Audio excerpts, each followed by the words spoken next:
Lo mejor de Carmen Aristegui. Les saluda Eduardo Gómez Orozco.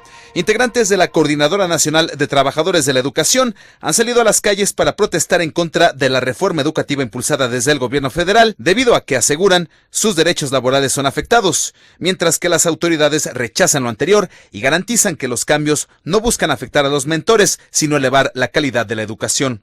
Sobre este conflicto se trató la mesa política de este lunes 26 de agosto, durante la que el exgobernador de Chiapas, Pablo Salazar Mendiguchía, se comunicó vía telefónica para hablar sobre la CENTE y la situación educativa en su estado. Escucharemos un fragmento de la conversación. Lo mejor de Carmen Aristegui.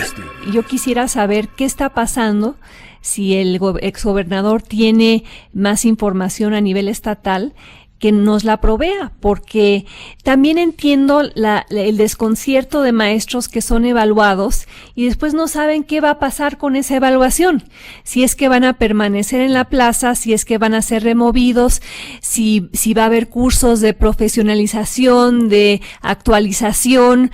O sea, porque uno de los problemas que hubo con la Alianza por la Calidad de la Educación durante el sexenio de Felipe Calderón es que se presentaron toda una serie de instrumentos para hacer el diagnóstico y el diagnóstico resultó fatal. Pero ese diagnóstico no fue acompañado de remedios para los maestros. Pablo Salazar Mendiguchía, gracias que nos tomas la llamada y bueno, por tu mensaje enviado a esta mesa. ¿Qué le dices a Denise? ¿Qué dices al auditorio? Buenos días y bienvenido. El diagnóstico de Chiapas, que es la realidad que mejor conocí, no tenía que ver en ese momento con evaluación. Tenía que ver con los siguientes datos. En Chiapas, de 200 días laborables, en las comunidades rurales e indígenas, los maestros llegaban a trabajar 80 días de clases.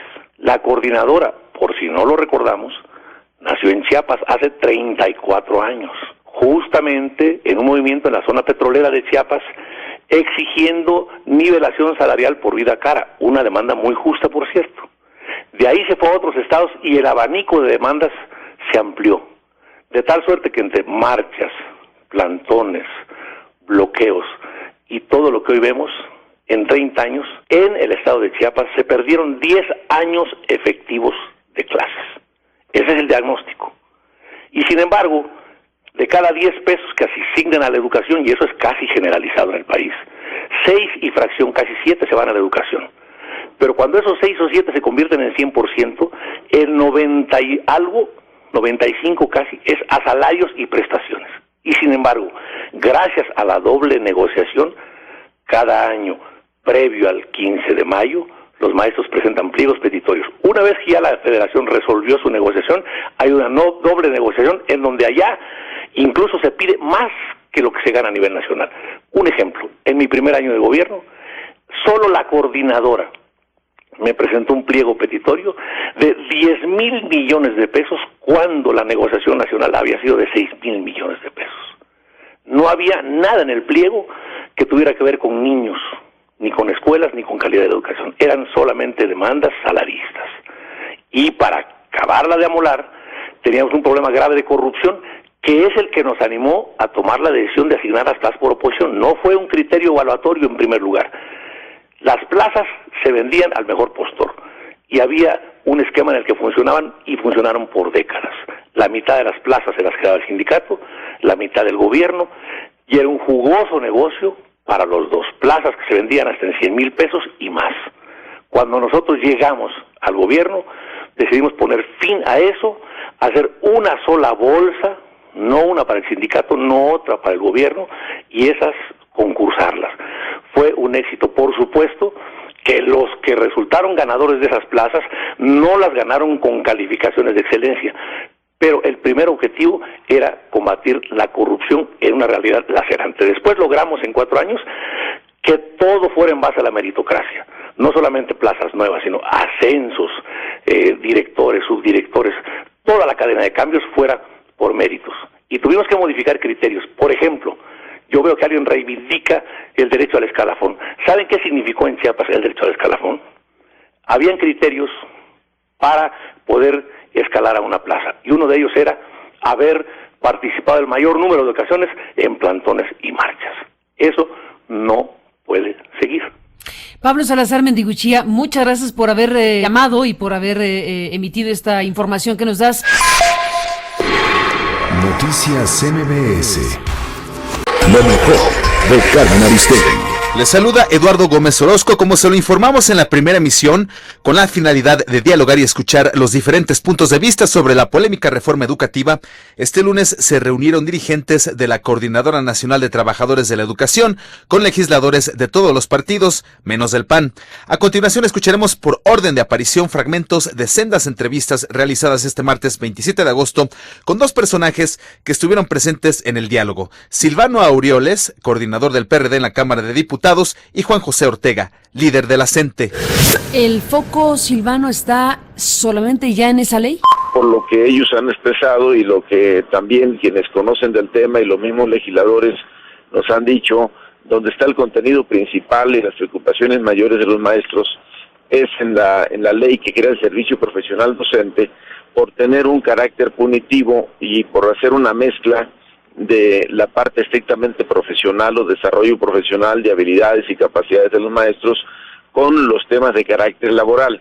Nosotros como fracción parlamentaria del PRD hemos reiterado nuestra disposición y el compromiso para abrir todos los canales de comunicación que nos permite escuchar a quienes tienen cosas que decir, en este caso a las maestras y los maestros, que haciendo un uso legítimo del derecho a la manifestación han expresado inconformidades. Desde luego reiterarles que no compartimos las agresiones o la violencia o los daños a terceros, como bien lo ha referido el jefe de gobierno del Distrito Federal, porque yo creo que hay canales para encauzar las inconformidades y que de esa manera se atiendan lo que hoy los maestros están proponiendo. Juan José, gracias por tomar la comunicación y buenos días. Nosotros estamos buscando espacios de difusión para que la sociedad en general conozca cuál es el planteamiento concreto de la CENTE, pare esta campaña de linchamiento que se ha venido realizando en contra de nosotros. Esta reforma educativa no lo es en sí, sino que es una reforma de carácter administrativo laboral y que está destinada al fracaso si no ponemos en el centro la creación de un nuevo modelo educativo, la responsabilidad del Estado de asumir con seriedad los costos que representa todo el costo, hablando desde infraestructura, mantenimiento, equipo, la planta de trabajadores que sea necesario, pero mucho más importante puede ser la construcción de un nuevo modelo educativo basado en las ciencias, en las humanidades, en las tecnologías, en la creatividad, en el arte, en la cultura, que nos dé la condición de la verdadera transformación y de la emancipación del ser humano. Creo yo que hay una percepción muy equivocada en el sentido que la coordinadora solo busca mantener la seguridad laboral. Lo mejor de Carmen Aristegui. Nuestra colega Rocío Méndez de Noticias MBS hizo una revisión sobre la reforma a la ley educativa y consultó a Ángel Díaz Barriga, experto en educación. Aquí una parte de su reporte. Rocío, te saludo esta mañana y buenos días. Avaladas por diputados y senadores, Carmen, dos leyes de la reforma educativa, la General de Educación y la del Instituto Nacional para la Evaluación de la Educación, así como la ley que quedó pendiente, la General del Servicio Profesional Docente, desde el punto de vista de expertos, caen en el error de no considerar a la escuela como una unidad de evaluación para entonces medir si proyecto educativo, contexto escolar, alumnos y por supuesto la planta docente de los 220,000 planteles que hoy operan en el país. Pareciera que el tema es cómo controlamos a los maestros. Esto lo advierte el experto en educación, el doctor Ángel Díaz Barriga. Sobre todo contra la ley que no se aprobó, pareciera que el tema es cómo controlamos a los maestros. Veo un marco ambicioso con demasiadas acciones de corto plazo, pero es donde yo también los veo apresurados. O sea, resulta que en 12, 14 meses tendremos 5,000 evaluadores, directores que son líderes, mecanismos de ingreso a la docencia, tutores. Yo quiero ver con qué varita mágica la Secretaría de Educación Pública lo va a hacer. La ley del INE también podrá expedir lineamientos obligatorios para evaluar en concursos de oposición el ingreso al servicio docente, promoción y evaluación de desempeño docente, así como de quienes ejercen funciones de dirección y supervisión. Sobre este tema, de nueva cuenta el doctor Díaz Barriga, Carmen. Aunque no lo están diciendo, yo creo que en la nueva ley lo que están diciendo es vamos a seguir aplicando pruebas estandarizadas. Orden de prelación nos están diciendo de acuerdo a un puntaje obtenido para el ingreso al servicio profesional. Si un alumno que estudió la normal reprueba la prueba estandarizada, lo que está reprobando es la educación normal de este país. Pero fíjese que dicen, después le entraremos al tema de normales, cuando en realidad desde la reforma que hicieron en diciembre, enero de este año, deberían de haber entrado al tema de formación de profesores. A mí sí me molesta que los diputados y los senadores digan que discutieron la ley y no discutieron si leían o no leían el acuerdo de la comisión y después aprobaron al vapor la ley. La ley del servicio profesional docente, Carmen, para la educación básica y media superior que imparta el Estado regula ingreso, promoción, reconocimiento y permanencia. Esta, como sabemos, aún no ha sido aprobada. Así concluye sus reflexiones el doctor Ángel Díaz Barriga. Si esto va por el camino que va, además del conflicto social que degrada a los mismos maestros, el otro riesgo que veo, que el siguiente sexenio diga, saben que esta ley laboral está pésima y vamos a tener que volver a cambiar. Carmen, es la información al momento. Gracias, Rocío Méndez. Lo mejor de Carmen Aristegui. Les saluda Eduardo Gómez Orozco. El caso Góngora sobre el encarcelamiento mediante tráfico de influencias de Ana María Orozco, expareja del ministro en retiro y madre de sus 2 hijos con autismo, el cual fue presentado por primera vez en este noticiero, sigue generando reacciones. Este miércoles 28 de agosto, la titular de la primera emisión dio lectura a una recomendación emitida por la Comisión Nacional de Derechos Humanos. A continuación, escucharemos un fragmento. Por ello, en su recomendación 32/2013, pide al jefe de gobierno del Distrito Federal y al presidente del Tribunal Superior de Justicia y del Consejo de la Judicatura del Distrito Federal implementen las acciones necesarias para reparar los daños causados a la mujer y a sus 2 hijos. Solicita que en un acto público, ante la presencia de las víctimas y familiares, se les ofrezca una disculpa institucional, lo cual implique el reconocimiento de las violaciones a los derechos humanos en que incurrieron servidores públicos de estas dependencias, dando a conocer las medidas y garantías para la no repetición de actos como los que dieron lugar a esta recomendación. Les pide la CNDH a estos funcionarios, es decir, al jefe de gobierno del Distrito Federal y al presidente del Tribunal Superior de Justicia y del Consejo de la Judicatura del DF, les pide colaborar en el trámite de las quejas que promueva ante la Contraloría General del Distrito Federal, la Visitaduría General de la Procuraduría General de Justicia del DF y ante el Consejo de la Judicatura de esta capital, respectivamente. Al presidente de la Comisión de Derechos Humanos del Distrito Federal, la CNDH le solicita a la Comisión de Derechos Humanos del DF se investiguen de forma integral las acciones y omisiones de algunos servidores públicos de ese organismo local. Asimismo, la CNDH pide impartir capacitación o actualización a ese personal sobre los derechos de las niñas y los niños, así como de las mujeres, con el objetivo de garantizar la no repetición de actos similares a los referidos. Lo mejor de Carmen Aristegui. Sobre el caso Góngora Orozco, ahora escucharemos parte del informe de Juan Omar Fierro, de Noticias MBS, sobre el convenio al que llegaron ambas partes para finalizar con el conflicto legal. Juan Omar, cuéntanos. La pelea de Ana María Orozco Castillo por obtener una pensión alimenticia suficiente que le permita atender a sus 2 hijos diagnosticados con autismo llegó a su fin, de acuerdo con fuentes del Tribunal Superior de Justicia del Distrito Federal. Desde el viernes 9 de agosto del 2013 fue depositado en el Juzgado Segundo de lo Familiar del DF un convenio que pone fin a la controversia legal que sostenía con el ministro en retiro David Genaro Góngora Pimentel.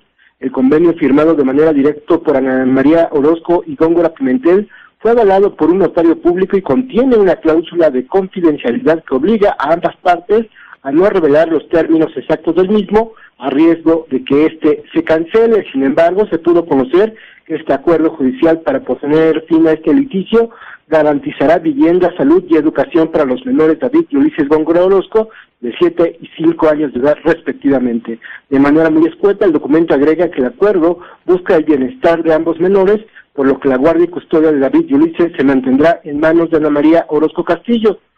De esta manera se pone fin al conflicto que inició cuando la propia Ana María renunció a la Suprema Corte de Justicia de la Nación para dedicarse de tiempo completo a la atención de sus hijos, hecho que generó la ruptura con Góngora Pimentel en agosto del 2011 y las posteriores demandas del ministro en retiro contra su expareja.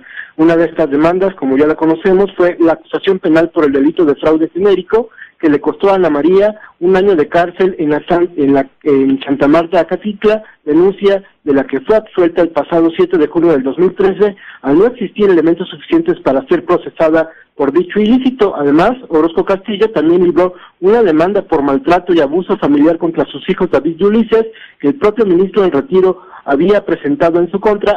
Este problema es tan grave que incluso forma parte del protocolo para juzgar con perspectiva de género que fue presentado apenas antier por la Suprema Corte de Justicia de la Nación. De hecho, se incluye un test para jueces y magistrados federales en el que se pregunta sobre el derecho a la pensión alimenticia para los hijos de una pareja separada. Juan Omar Fierro, gracias por tu información. Caso cerrado, o casi. Falta la respuesta institucional de las autoridades mencionadas en la Recomendación 32-2013.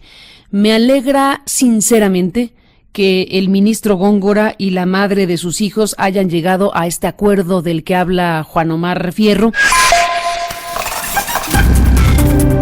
Los teléfonos de Noticias MBS 5166-1025 sin costo 01800-202-1025. Llámenos, queremos escucharlo. Lo mejor de Carmen Aristegui. Le saluda Eduardo Gómez Orozco. En un esfuerzo por conocer más a fondo las diversas posturas con respecto a la polémica reforma educativa impulsada por el gobierno federal y muchos medios de comunicación, en la primera emisión fue convocada una mesa de debate con 3 conocedores del tema, pero con diferentes puntos de vista. A continuación escucharemos un fragmento de la discusión de este jueves 29 de agosto, por orden de aparición, entre Marco Antonio Fernández, director de investigación de México Evalúa, Hugo Aboites, académico de la UAM Xochimilco, y Luis Hernández Navarro, especialista en temas educativos. Una pregunta, profesor. Si usted va, yo asumo que usted asiste a sus clases, se prepara en su materia, enseña, pero si usted constantemente falta, si usted no enseña lo que tiene que enseñar, si los alumnos que usted tiene no aprenden y se le da a usted se le da un salario, se le dan cursos, usted participa en seminarios y demás, usted dígame si está cumpliendo bien con su función como docente. Usted es docente. Usted dígame si en la universidad a un profesor universitario que constantemente falta sin causa justificada, se le mantiene su chamba. O sea, si se le mantiene su chamba es grave, porque entonces en ese sentido no está haciendo lo que tendría que hacer. Usted me dijo, perdón, profesor, usted me dijo que lo dejara hablar. Ahora permítame, por favor, nada más terminar el punto de vista. O sea, en ese sentido, creo que sin duda alguna un punto que es grave de esta discusión es agarrar y decir que todos los profesores son unos revoltosos, que todos los profesores son flojos. Eso no es cierto. Y hay que ser muy cuidadosos con simplificar las cosas. Cuando platicaba con los señores de la CENTE, yo le pregunté a este líder magisterial, le dije, tengo nada más una duda, profesor. Aquí están profesores de Oaxaca, están profesores de Michoacán, profesores de Guerrero. ¿Por qué la mayor parte del magisterio no está en las calles? Su explicación, desde su punto de vista, fue que lo que pasa es que a partir de lo que ocurrió con el Baester Gordillo, todos están como atemorizados. Yo le digo, profesor, pero en verdad usted cree, se pueden estar atemorizados sin duda alguna los líderes, ¿no? Que yo como siempre digo, bueno, es como el cuento de Alí Baba y los 59 ladrones, metieron a Alí Baba a la cárcel, los 59 ladrones que son los líderes de las secciones sindicales, pues siguen ahí. Hugo Aboites, ¿ibas a contestar a las preguntas que te hizo? Sí. En la Ley Federal del Trabajo y en el contrato colectivo que rige mi trabajo en la Universidad Autónoma Metropolitana, está especificado que si falto 3 días, me despiden. Esa dice la propuesta que está en la ley del servicio docente. Momento. Eso está en el marco del artículo 123 constitucional y de la Ley Federal del Trabajo. Y eso es lo que están pidiendo los profesores, que no se les saque del artículo 123 constitucional. No están pidiendo que no haya causales de despido. Esa no es la petición. La petición es que se les considere verdaderamente trabajadores de la educación. Entonces, está prevista las sanciones en los contratos colectivos. No somos irresponsables. Y no toleramos la irresponsabilidad de otros tampoco. Como secretario general del CITUAM, el sindicato de mi universidad, firmado que se puede correr a los trabajadores si faltan 3 días. Entonces, no somos irresponsables. Segunda cuestión. En el caso de los trabajadores universitarios, nos aplicaron la misma excepción. Es decir, se dijo, los términos de ingreso, promoción y permanencia de los trabajadores académicos de las universidades los determinará la propia universidad. Es decir, nos aplicaron la misma receta. Pero ¿qué pasó a la hora de las leyes secundarias? No hubo leyes secundarias. Lo que hubo fue en la Ley Federal de Trabajo un nuevo apartado. Y ahí estamos, junto con los médicos, los músicos, los meseros, los de los bares, los trabajadores domésticos. Hay un apartado del trabajador universitario en la Ley Federal del Trabajo que especifica los términos de ingreso. Y eso es lo que queremos, que se respete la bilateralidad, y se especifica la bilateralidad también, y no se especifica, porque eso lo determina ya el contrato colectivo, las razones del despido, porque eso está perfectamente establecido. Pésimo que un maestro venda o entregue el examen, pero aquí hay un diseño cuya responsabilidad deberíamos también poner a la mesa. La propuesta que quieren aprobar es una propuesta que incentiva ese tipo de formaciones.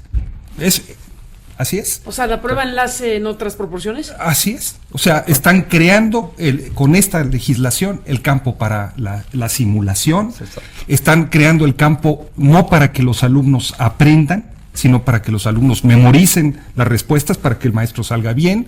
Están creando las condiciones para ser de los maestros, no seres críticos, pensantes, que cuestionen la autoridad cuando esté mal, sino seres sumisos. Esa es la propuesta que quieren aprobar. Pues ahí está. Gracias a ustedes por estar aquí esta mañana, y les pido, si no tienen inconveniente, mantener la comunicación en estos días y horas de definiciones importantes en el país. Escuchas a Carmen Aristegui en Noticias MBS, el espacio informativo líder en el país.